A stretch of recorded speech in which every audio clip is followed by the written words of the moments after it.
nossas Bíblias, vamos conversar um pouquinho. 1 Coríntios capítulo 12. 1 Coríntios capítulo 12, vamos ler dos versos de 4 até o verso de número 7. 1 Coríntios capítulo 12, versos de 4 a 7.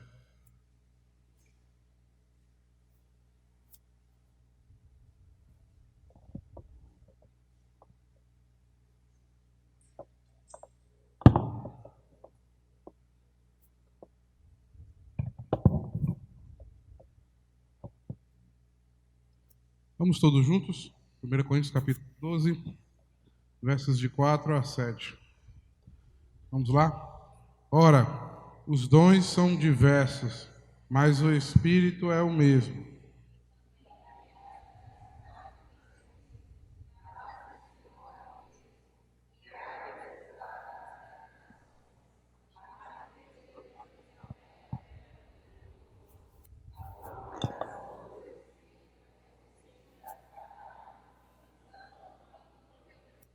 Amém. Fala conosco, Deus, dai-nos tua graça, teu amor, tua sabedoria sobre nós. Ensina-nos tua palavra, revela-nos teus mistérios, e que possamos, Senhor, como igreja tua, sermos edificados e abençoados por ti. Em nome do Senhor Jesus é que te oramos. Amém. Todos vocês têm uma apostilazinha, todos vocês têm o caderno, onde tem algumas coisas para a gente discutir na noite de hoje. Vocês já pararam para perceber que todas as vezes que se fala em noite de talentos, se fala em festival de dons, se fala em apresentações de uma forma geral visando dons e talentos, as únicas coisas que 90% daquilo que se apresenta são músicas, 2 ou 3% se apresenta teatro e o resto às vezes é uma poesia. Vocês já pararam para perceber que ninguém apresenta uma receita de bolo da noite de talentos? Vocês já pararam para perceber que ninguém apresenta uma fórmula, como desenvolver uma fórmula matemática na noite de talentos? Vocês já pararam para perceber que ninguém ensina como varrer uma casa na noite de talentos? A igreja hoje, ela simplesmente tomou para si talentos que são usados em determinados momentos dentro da igreja. A igreja, ela tomou para si a ideia de que dons, talentos, resumem única e exclusivamente aquilo que nós fazemos no culto. Aquilo que nós fazemos no culto público, que é ou o ensino da palavra, ou, na verdade, os cânticos que se fazem na hora do culto. Mas, quando nós vamos olhar para a Bíblia, quando nós vamos entender algumas coisas, nós vemos que aquilo que Paulo se refere a nós como dons espirituais, como aquilo que serve para a edificação da igreja, não se resume unicamente à pregação da palavra ou necessariamente às músicas que são cantadas. E aí, uma coisa que nós precisamos entender, acima de tudo, nós precisamos assumir, acima de tudo, colocar nas nossas mentes, é que não necessariamente os dons que mais agradam a Deus, não necessariamente os dons que são especiais para Deus, não necessariamente os dons que são invejados por todos, devem ser aqueles das pessoas que vão aqui para frente e que cantam e que tocam, ou então aqueles que pregam. Nós precisamos começar a desmistificar algumas coisas das nossas áreas. Precisamos começar a deixar de lado essa ideia de que única e exclusivamente os dons são aqueles desempenhados no culto público, que única e exclusivamente os dons que agradam a Deus são aqueles que são feitos na hora do culto público, porque o culto público, meus amados irmãos, na verdade é apenas um dos cultos que nós prestamos a Deus durante as nossas vidas. E aí nós precisamos entender ou reentender alguns conceitos que estão aí no boletim de vocês, para que a gente possa falar a respeito dos dons espirituais. E aí, nessa noite de hoje, nós vamos trilhar um pouco sobre esses conceitos e depois nós vamos ver aquilo que Paulo fala para nós no texto que nós acabamos de ler e vamos falar mais especificamente sobre dons no domingo. O primeiro desses conceitos que aparece aí é justamente o conceito de soberania. Nós talvez sejamos uma das poucas igrejas que prega a soberania de Deus. Nós somos uma das poucas igrejas que creem na soberania de Deus. Nós somos talvez uma das poucas igrejas no Brasil que ainda acredita fielmente, ainda crê acima de todas as coisas, que o nosso Deus é um Deus soberano, que rege, que governa, que intervém e age no nosso meio. Nós ainda cremos nisso e eu espero que possamos crer nisso até a volta do Senhor Jesus Cristo. Nós ainda cremos nisso e isso faz parte dos nossos credos e das nossas confissões. Isso faz parte da nossa vida eclesiástica, isso faz parte da nossa fé. Porque, meus amados irmãos, existem dois tipos.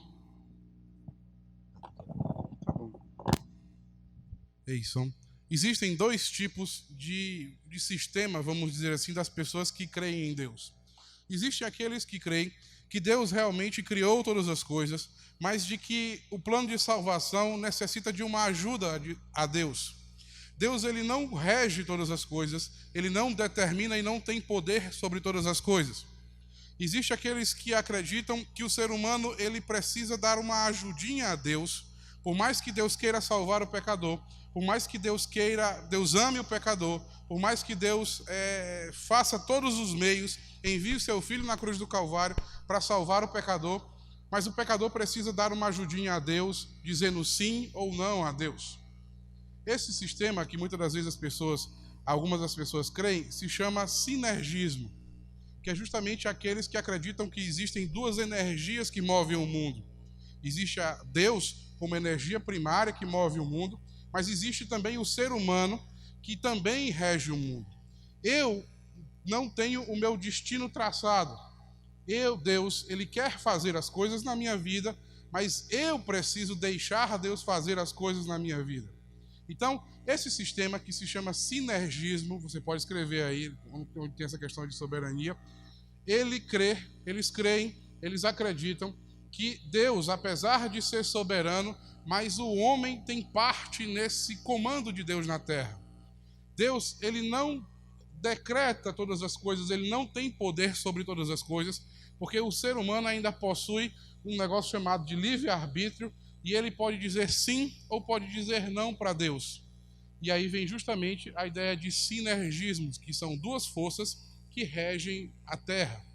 Deus e o homem que regem a terra. Mas nós não. Nós cremos em um negócio chamado de monergismo. Nós cremos que só existe uma força que comanda todas as coisas, uma força que rege todas as coisas.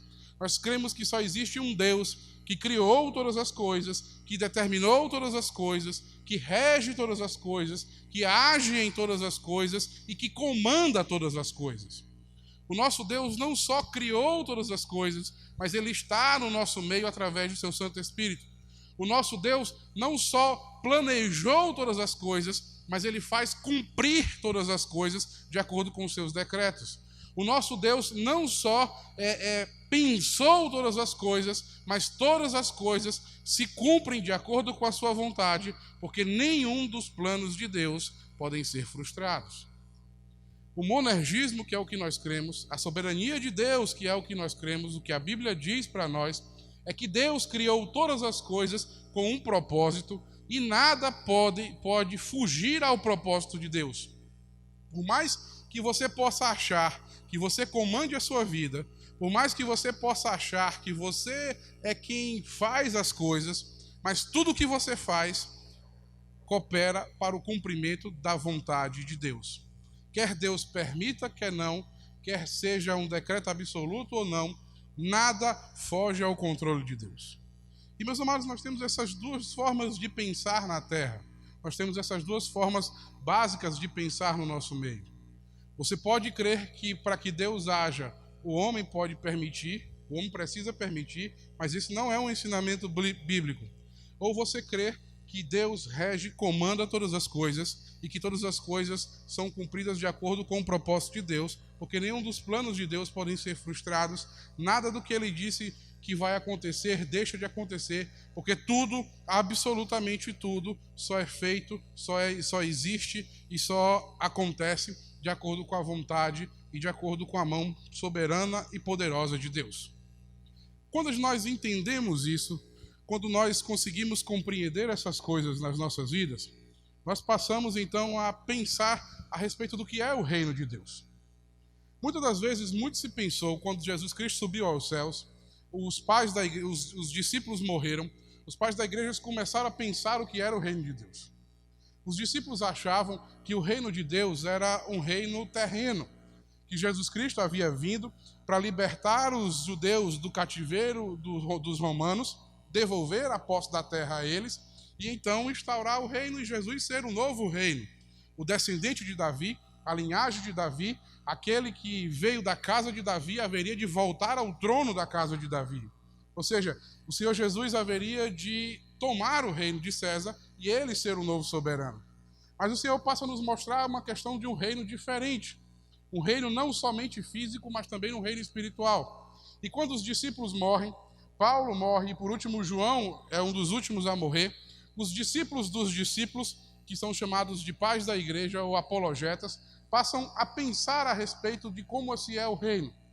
E alguns deles costumam dizer que o reino de Deus é a igreja, que o reino de Deus é a instituição, que o reino de Deus são somente as pessoas formadas pela igreja, e que Deus rege todas as coisas dentro da sua igreja, mas não fora da sua igreja. E que Deus determina todas as coisas para acontecer e que Ele manda e desmanda dentro da sua igreja, mas não fora da sua igreja, porque o mundo jaz no maligno e Deus não tem nada a ver com isso. Só que, meus amados irmãos, nós precisamos pensar algumas coisas.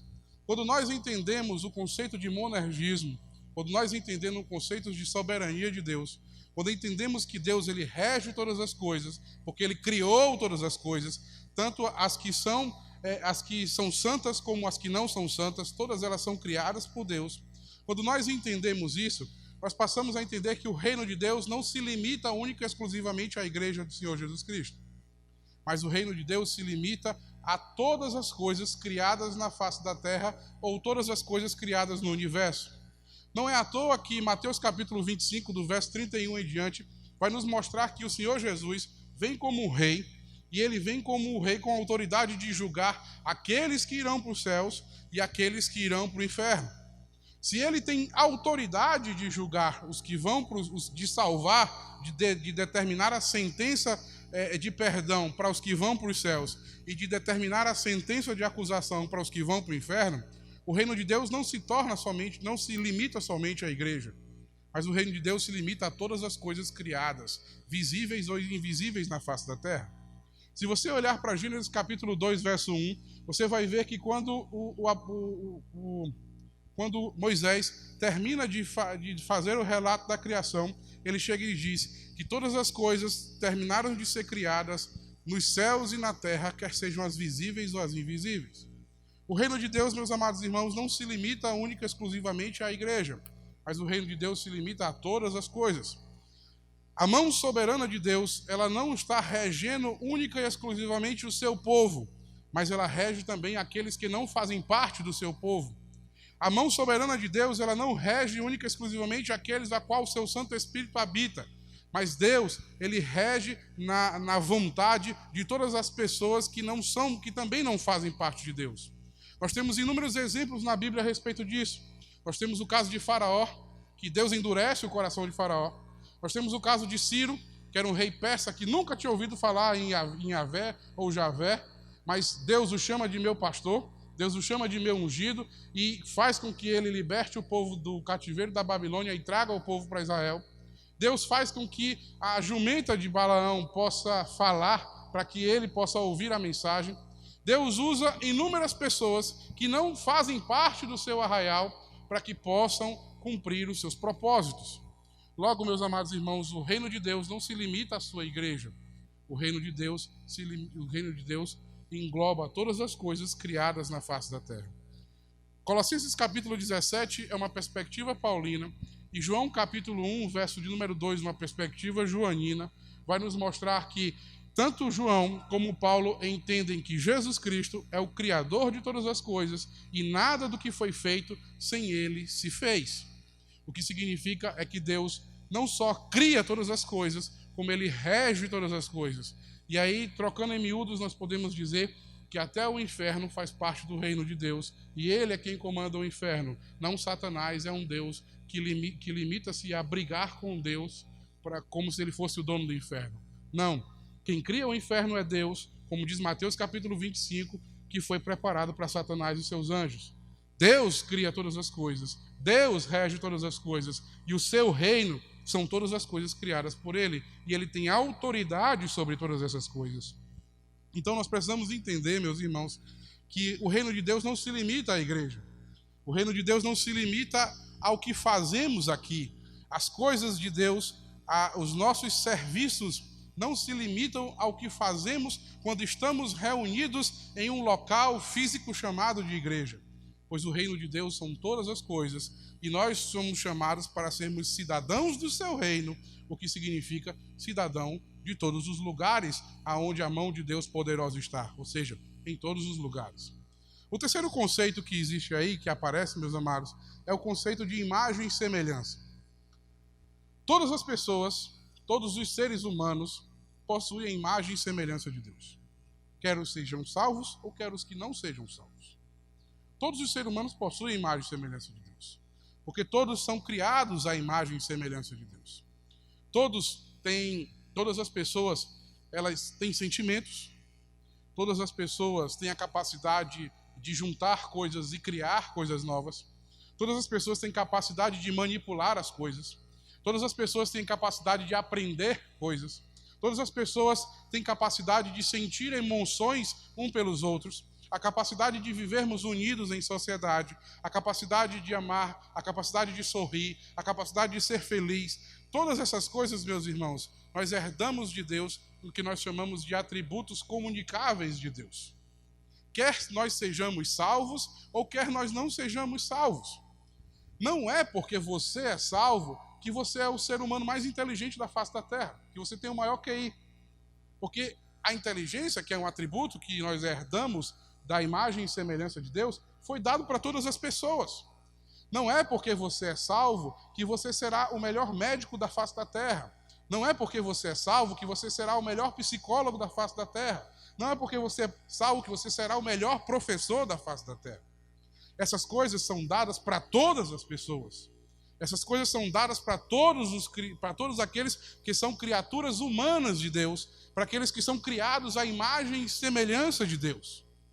Porque todas as pessoas, quer sejam os vasos de honra, como diz Romanos capítulo 9, ou vasos de desonra, como diz Provérbios 16, verso 4, todas essas coisas foram criadas com um propósito. E a imagem e semelhança de Deus, Deus colocou a sua imagem e semelhança em cada um de nós, em cada um dos seres humanos. Todos nós nascemos com dons, todos nós nascemos com talentos, todos nós nascemos com imagens e semelhança, com a imagem e semelhança de Deus. Eu, por exemplo, meus amados, eu tentei aprender violão. E eu comprei um violão, eu baixei as aulas, eu não consegui. Eu paguei um professor para me ensinar, eu não consegui aprender. Porque eu não herdei essa imagem e semelhança de Deus. Você pode dizer, mas pastor, isso não é um dom da igreja? Eu digo, não. Você quer dizer que o cara que não é salvo, ele não toca bem porque ele não é salvo? Toca. Essa habilidade de música é dada através da imagem e semelhança de Deus. A capacidade que nós temos de fazer músicas, de juntar sons, de fazer e aí você pode levar para uma questão matemática ou pode levar para uma questão mais sonora, a capacidade de produzir os sons, de afinar uma corda, o macaco não faz isso, o cachorro não faz isso.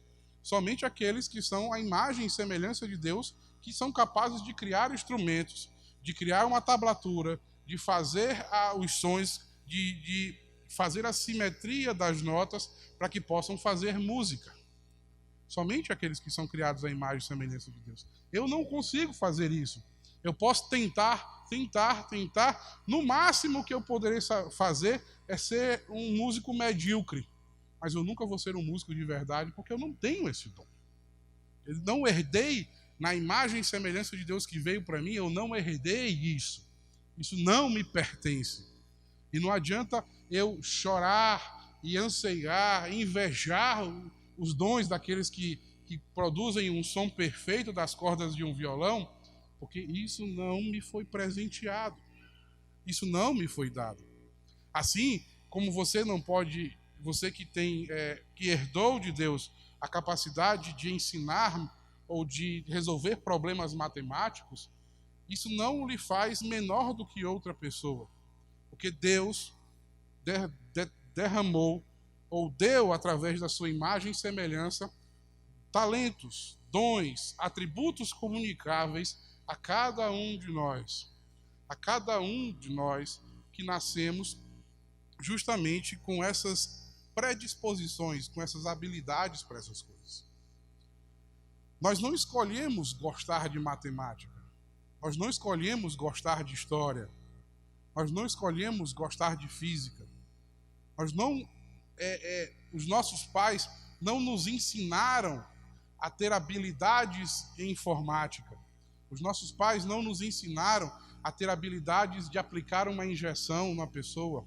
Os nossos pais não nos ensinaram a estender o ombro amigo e ter o dom de ouvir as pessoas. Nós simplesmente crescemos e isso se desenvolve dentro de nós. Porque isso vem com a imagem e semelhança de Deus para as nossas vidas.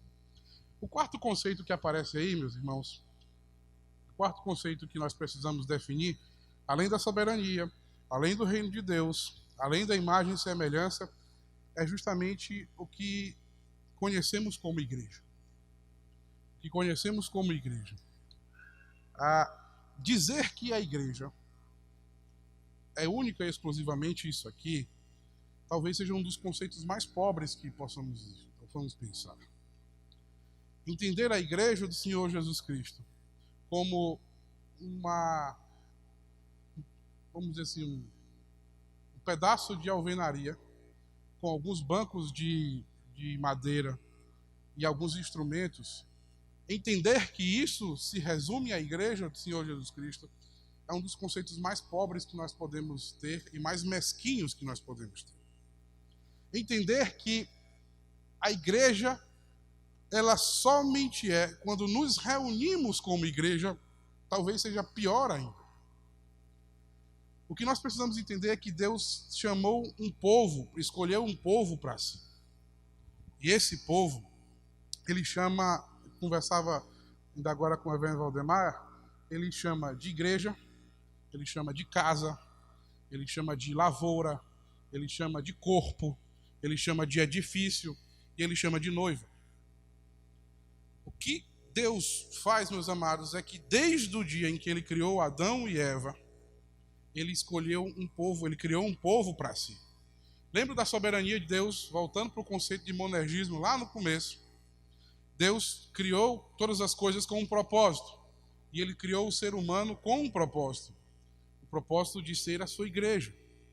Ele criou o ser humano de formar a sua igreja, daqueles que se renderam a ele, daqueles que ele salvou, daqueles pelo qual seu filho morreu, daqueles pelo qual derramou o seu amor sobre a vida dele, daqueles pelo qual a aliança o alcançou, a sua graça o alcançou, a redenção alcançou a eles e a remissão de pecados aconteceu e eles foram lavados pelo sangue do Cordeiro.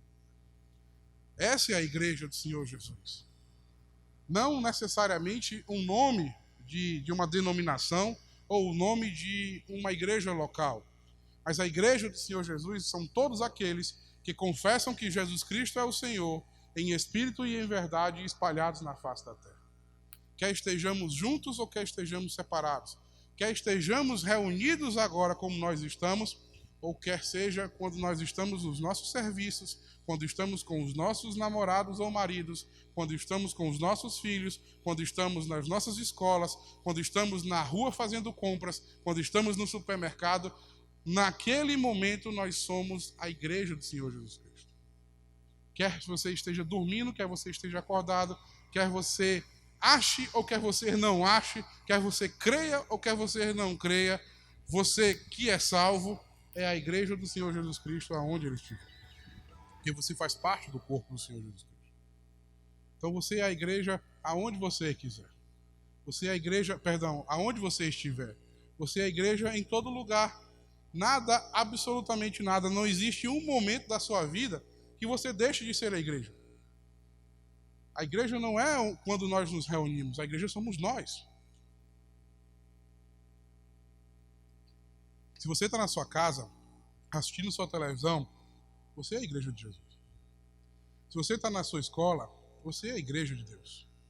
Se você está no seu trabalho, você é a igreja de Deus. Se você está em qualquer lugar, nas piores situações, lembre-se de que você é a igreja de Deus. Se você está com raiva de alguém que pisou no seu calo, lembre-se que você é a igreja de Deus.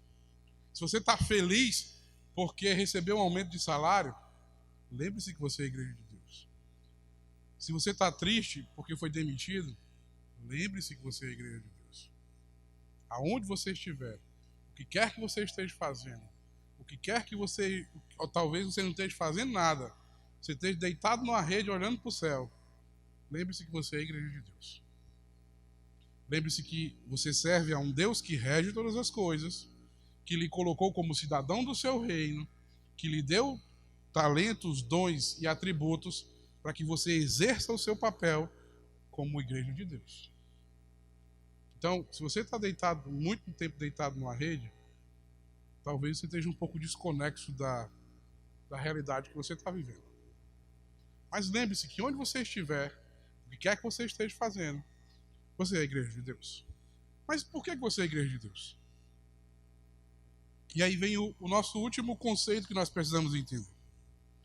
É que, meus irmãos,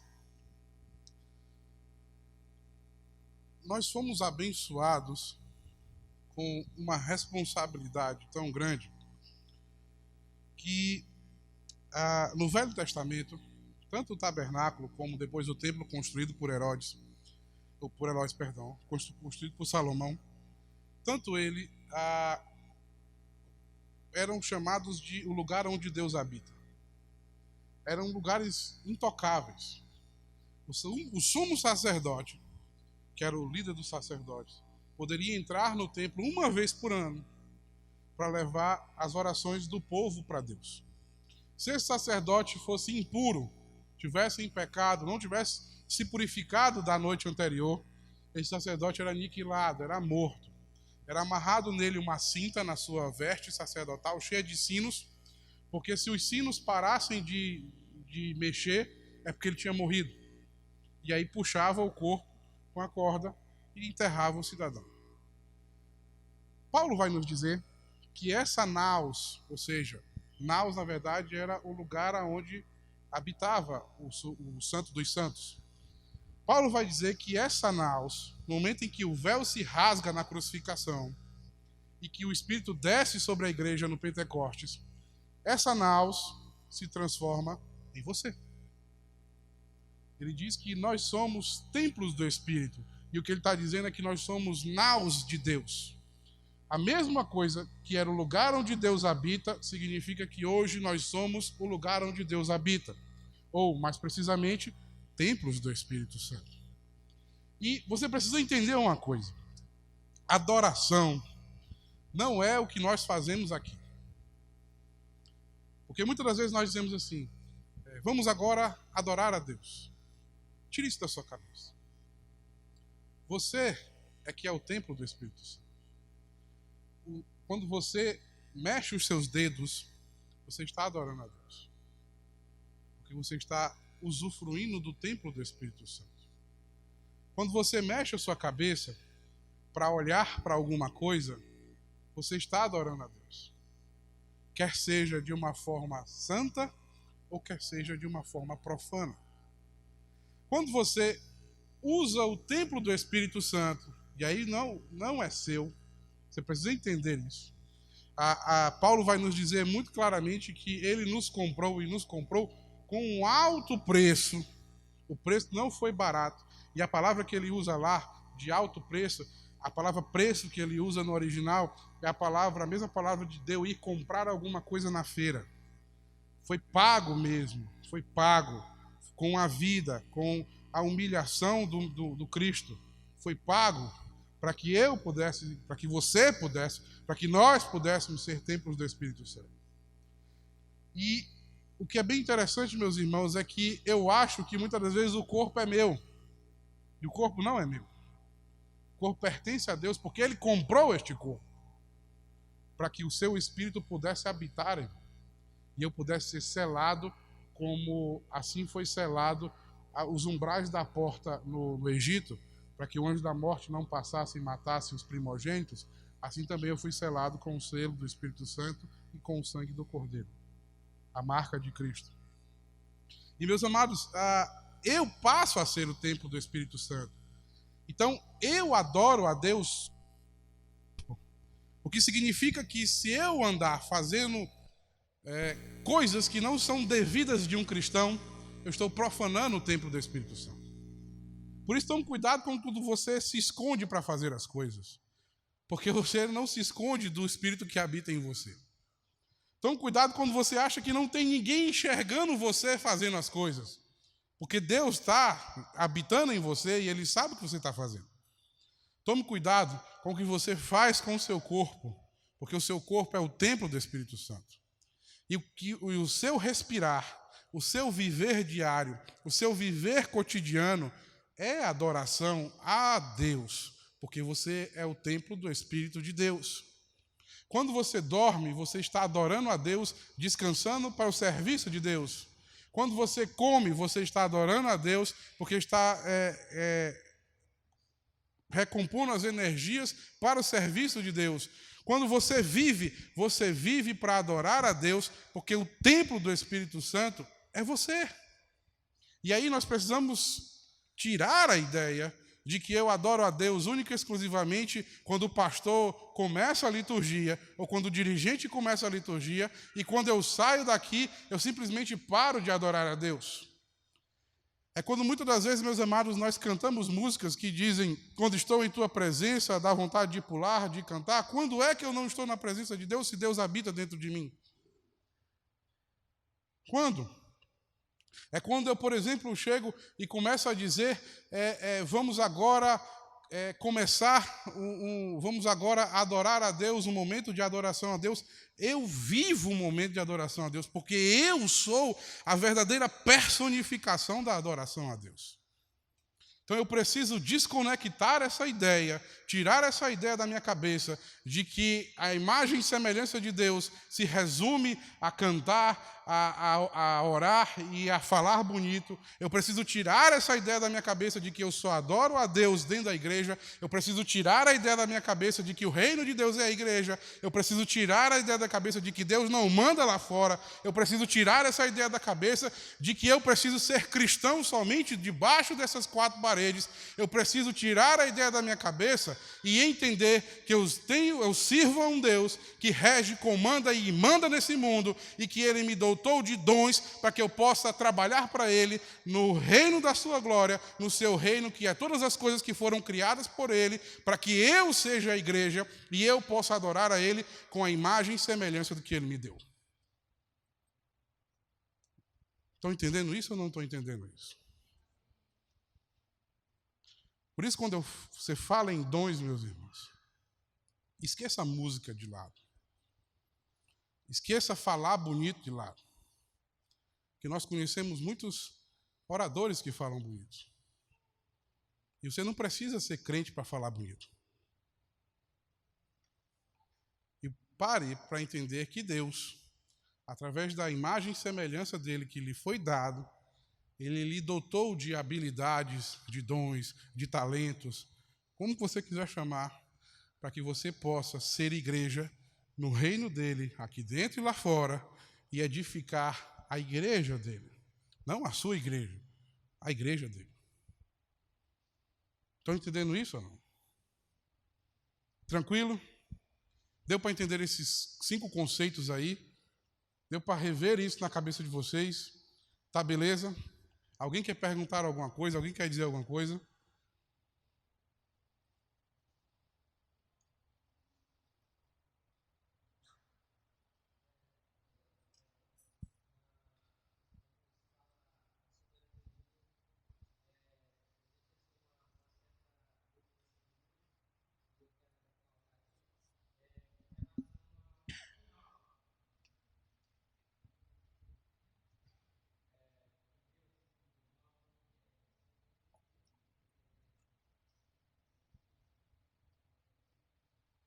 Pega sua Bíblia lá, Isaías 45.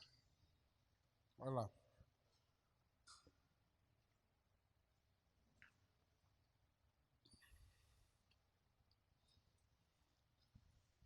Se eu não me engano é verso 6 ou verso 7. Eu não sou muito bom de decorar texto assim, não. Eu sei onde está no rumo. Graças a Deus que Deus me deu essa ferramenta aqui, que é só botar na busca que a gente acha. Deixa eu ver que isso aqui é o verso 7. Isso. É a parte B do 7, onde diz: Eu sou o Senhor. E do parte B do 6 e o 7. Dá uma lida aí. É. Não, lê o 6 primeiro. Tem que, para entender o 7, tem que ler o 6.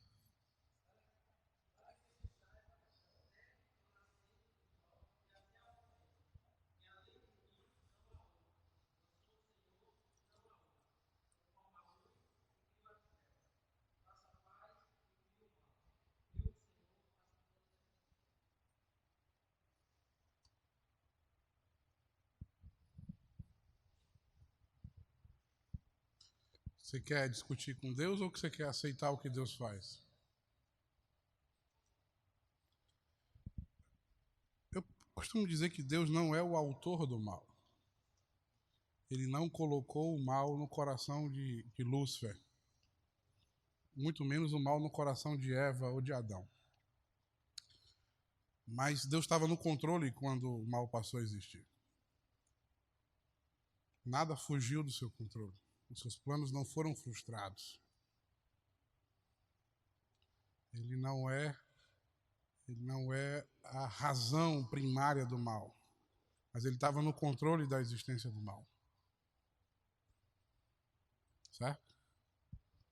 Depois pergunto para Cleomar se ele sabe melhor do que eu. Entenderam, gente, esses conceitos? Deus é soberano. Esqueci o nome dele agora. Ronildo. Deus é soberano. E soberano é soberano em tudo.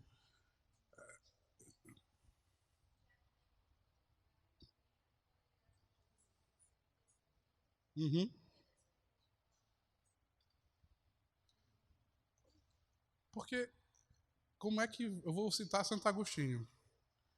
Como eu poderia provar do amor de Deus se eu vi o pecador sem merecer absolutamente nada?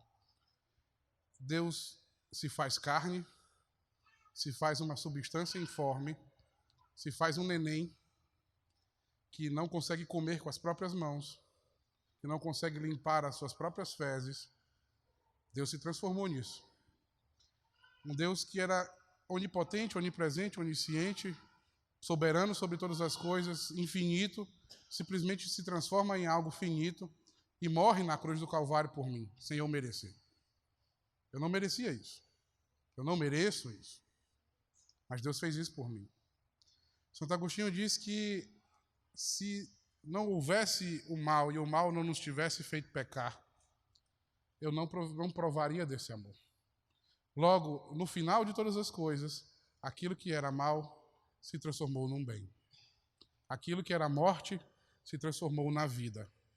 Porque eu pude ver que Deus me ama incondicionalmente, acima de todas as coisas.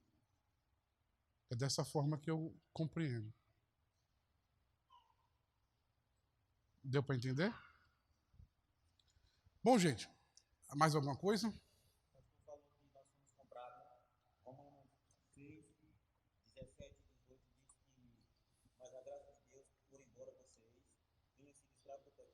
Passaram a obedecer o coração, a forma o ensino que lhe foi transmitido. Vocês foram libertados do pecado e se tornaram escravos da justiça. Né? Escravo da justiça seria uma coisa de ferro, né? Sim. Escravo é a ideia de que nós não podemos nos libertar da justiça de Deus. Uma vez salvo, salvo para sempre. A liberdade que é dada para nós, né? A liberdade no comando disso. A liberdade da lei. Ou seja, nós não estamos mais nós não seremos mais julgados pelas nossas obras. Seremos julgados pela obra de Cristo. Porque se fôssemos julgados pelas nossas obras, nós pecamos, falhamos e uma vez pecou, morreu.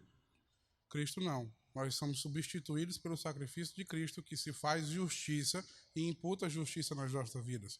Pedro chama de o justo e o justificador, porque ele não só se faz justiça, como imputa a justiça dele nas nossas vidas. E Deus deixa de nos olhar pelas nossas obras e passa a nos olhar pelas obras de Cristo. Cristo nos faz justiça através da justiça dele que ele cumpriu. Romanos quanto? Romanos 6, 17 e 18. Novidade de vida.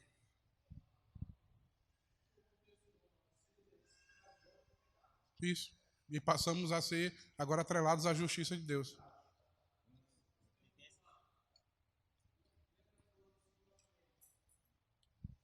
Lembra do quê? Isso.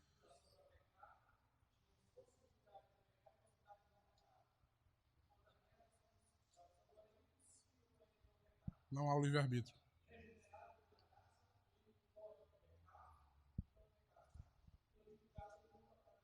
Uhum.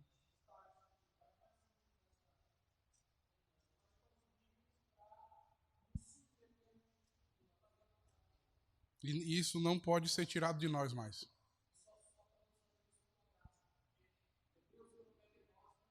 Como o Senhor realizar. É a obra do seu Espírito que me faz obedecê-lo. Viu como ele sabe mais do que eu? Eu quero mostrar só para vocês a questão do... Só para a gente terminar. Deixa eu achar aqui que isso aqui é melhor do que eu.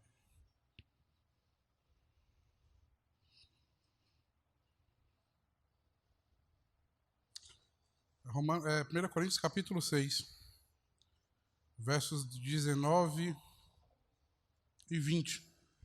Vê, leiam aí. 1 Coríntios capítulo 6, versos 19 e 20.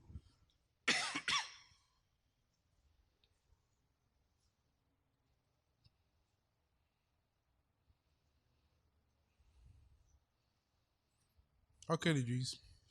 Acaso não sabeis que vosso corpo é naos do Espírito de Deus, que está em vós, o qual tendes da parte de Deus, e que não sois de vós mesmos, porque fostes comprado por preço, agora, pois, glorificai a Deus no vosso corpo. Estão entendendo isso? Estão entendendo ou não estão entendendo? 1 Coríntios capítulo 6, 19 e 20. Entenderam esses conceitos, gente? Eu preciso que vocês entendam isso, para que domingo a gente fale um pouco sobre essa questão de dons. Só para a gente terminar, Paulo ele vai nos dar uma nova perspectiva a respeito disso.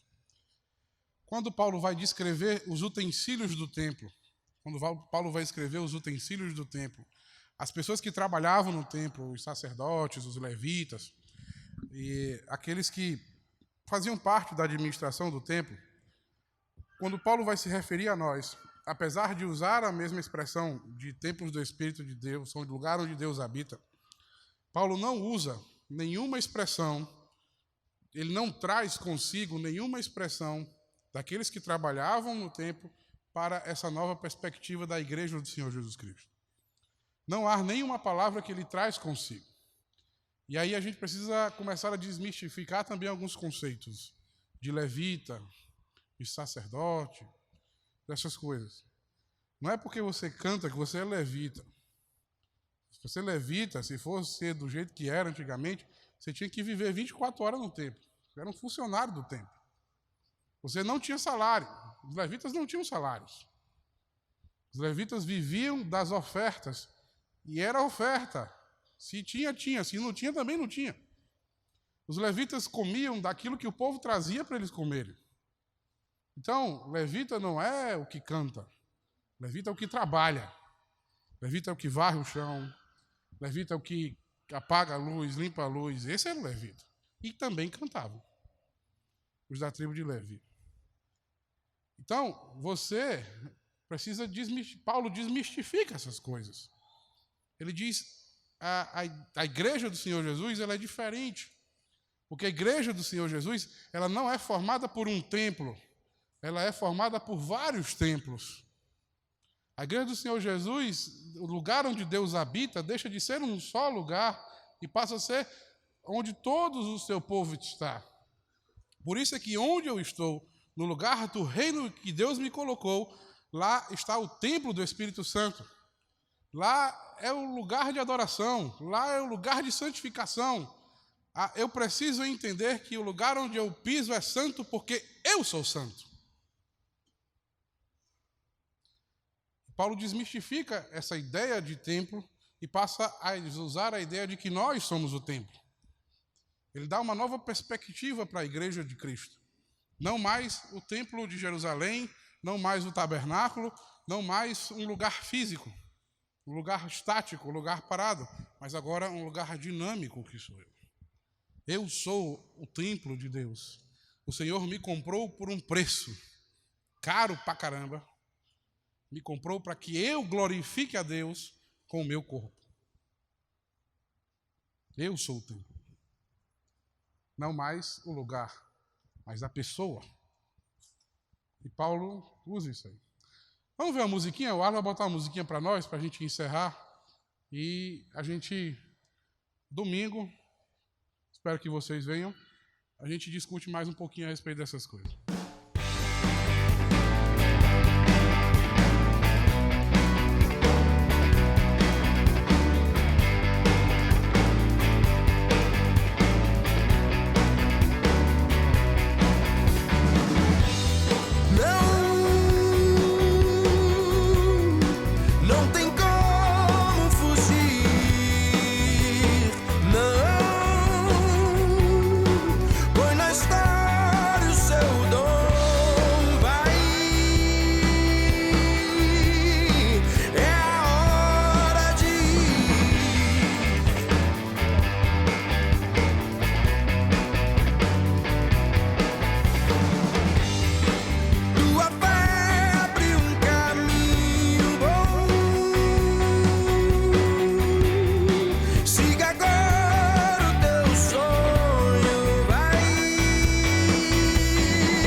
abençoe.